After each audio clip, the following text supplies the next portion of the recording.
Hey everyone! I can't believe September is right around the corner. In today's video, I have some fall recipes to share and a few more DIYs that I didn't get to in last week's video. I have a few special treats to share with you throughout the video as well, so let's go ahead and get started. First, I have a delicious sweet treat to share with you, apple cinnamon cookies. These made my whole kitchen smell like autumn.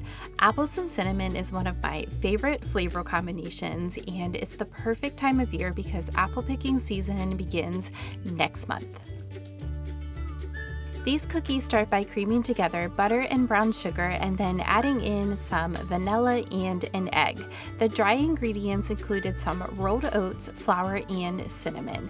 I did omit the cloves. It's just a bit too strong of a flavor for me, but you can certainly add it into your batch.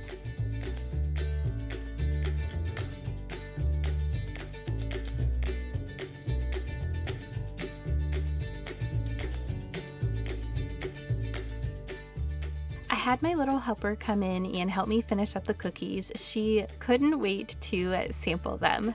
Nothing makes a kitchen feel cozier than a homemade treat, and I try to make something once a week for my family to enjoy. There is just something so heartwarming about cooking and baking from scratch. Now, I did make some oversized cookies and increased the baking time to about 20 minutes, but the recipe reflects a baking time for normal size cookies. Speaking of recipes, I am sharing a free printable recipe card with all of you. You can find a link for the recipe in the description, and I will also share it over on my community page. The finishing touch on the cookies is a maple glaze. This adds a warmth to the cookies that is just delicious. These didn't last long in my home, and I really hope that you all enjoy the recipe.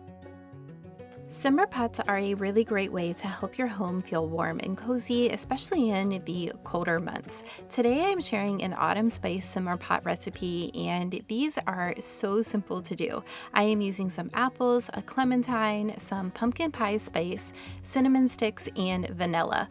All you need to do is add all of these ingredients into a pot with 5 cups of water. Set your stove on low and enjoy.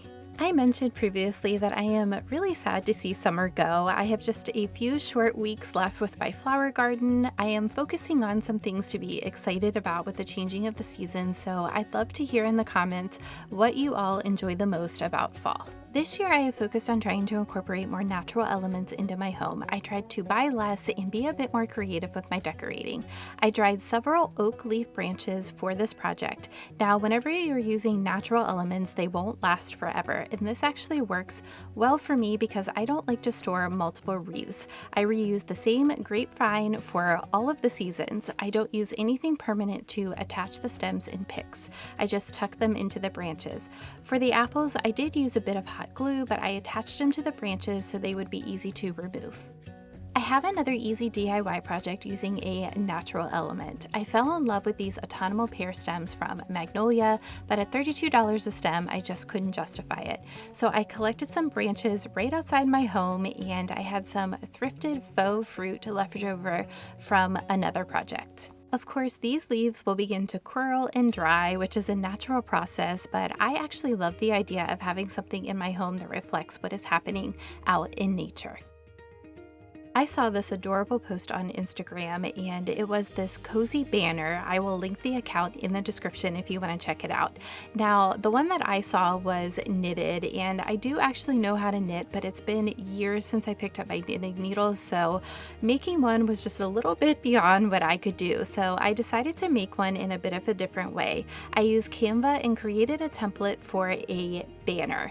I found a background that looked like a book page and then added text and lines to cut out the bottom. I printed mine on watercolor paper and then used my paper cutter so that I had a crisp, straight edge. Once I had everything cut out, I added some brown finishing wax to give the pages an aged look. I used a hole punch and then added some twine to finish it up. I do have a little something from me to all of you to thank you for all of your support. You can find a free download in the video description so that you can make your own cozy banner. I included 2 links. One is a template link that you can edit the banner if you have Canva and change the size if you want to, but you will need Canva to edit it. The other is a link that is a PDF file that will just allow you to download and print it the way that it is. I hope that you all enjoy. Thank you so much for being here and supporting my channel. You can also find a link for a free printable September bucket list in the video description.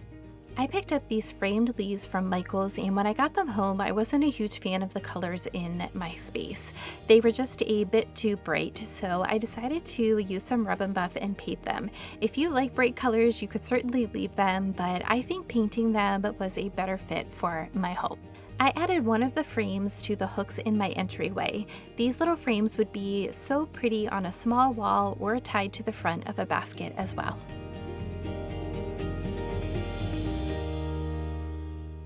The other one I decided to hang on the peg rail in my kitchen. It adds just a bit of warmth to this spot.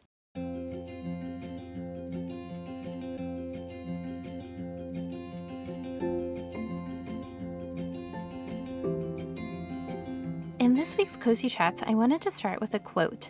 I love the message in this one, just taking a moment to pause and appreciate all the small joys in life. In next week's video, we are officially decorating for fall. I am looking forward to showing you how all the tidbits I have been sharing come together. I hope that you'll join me. Remember to grab your free downloads in the video description. This week, I also wanted to take a moment to recognize my husband. I have shared before that he served for 22 years in the military, 14 years in the Marine Corps, and 8 years as a Navy nurse. He retired 2 years ago and is still very active and passionate about supporting veterans. He is an avid runner and will be running the Marine Corps Marathon this October. He is running in support of the Travis Manion Foundation.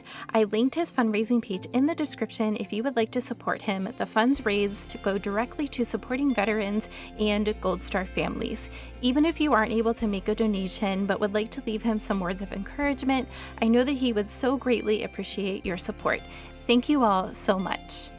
As always, I hope that you got some inspiration for your home from this video. If you love thrifting, easy DIY projects, and affordable decorating tips, I hope that you will subscribe and join me here every Friday. Thank you all for being here, and I will see you next week.